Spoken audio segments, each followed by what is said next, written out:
Iubiți ascultători, vreau să vă citesc un verset și dacă faceți parte din categoria de oameni descris aici, să știți că Dumnezeu are soluție și pentru voi. În Psalmul 34 este scris: când strigă un nenorocit, Domnul aude și îl scapă din toate necazurile lui.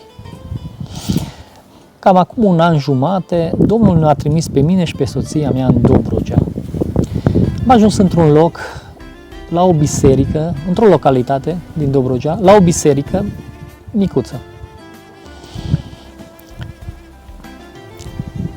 La soția mea îi plac foarte mult tinerii și se implică foarte mult în lucrarea de tineri. Se roagă pentru ei, îi sfătuiește și acolo am ajuns să vorbim cu tinerii din acea biserică.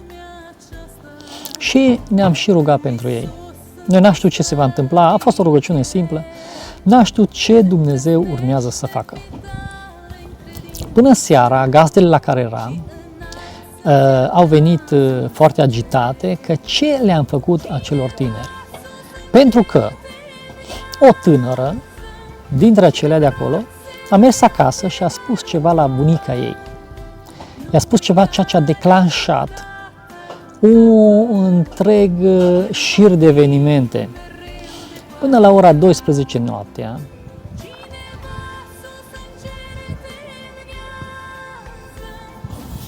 ceea ce a declanșat un șir de evenimente.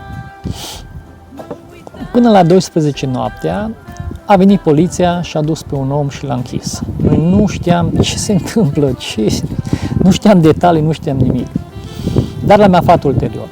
Ulterior a venit la noi o femeie care ne-a mulțumit că am bătut atâta drum, că am mers atâta drum ca să ne rugăm pentru că ne-a spus că ce s-a întâmplat. Deci, ea era o femeie care stătea cu un bărbat, nu erau căsătoriți, dar una dintre fetele de la tineret era fata ei și bărbatul acela o bătea foarte mult.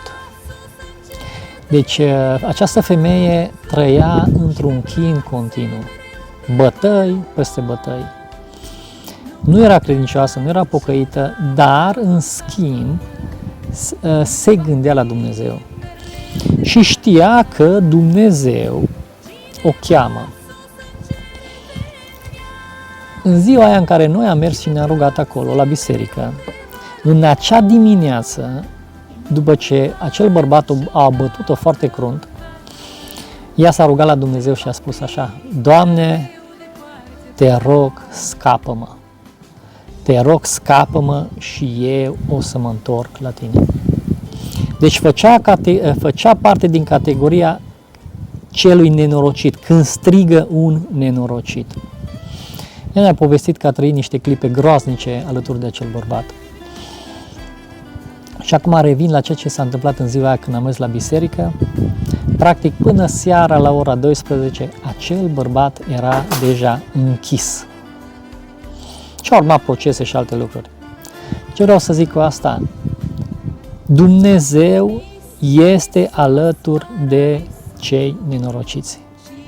El doar așteaptă, zice, când strigă un nenorocit. Deci, dacă faci parte din categoria asta, strigă la Domnul și să știi că El are soluție. Fiți binecuvântați!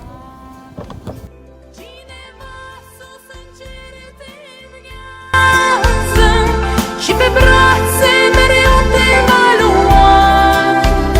Nu uita niciodată un tată, El va fi mereu de partea ta. Cineva sus în cer te veghează și pe brațe mereu te va lua. Nu uita niciodată un tată, El va fi mereu de partea ta.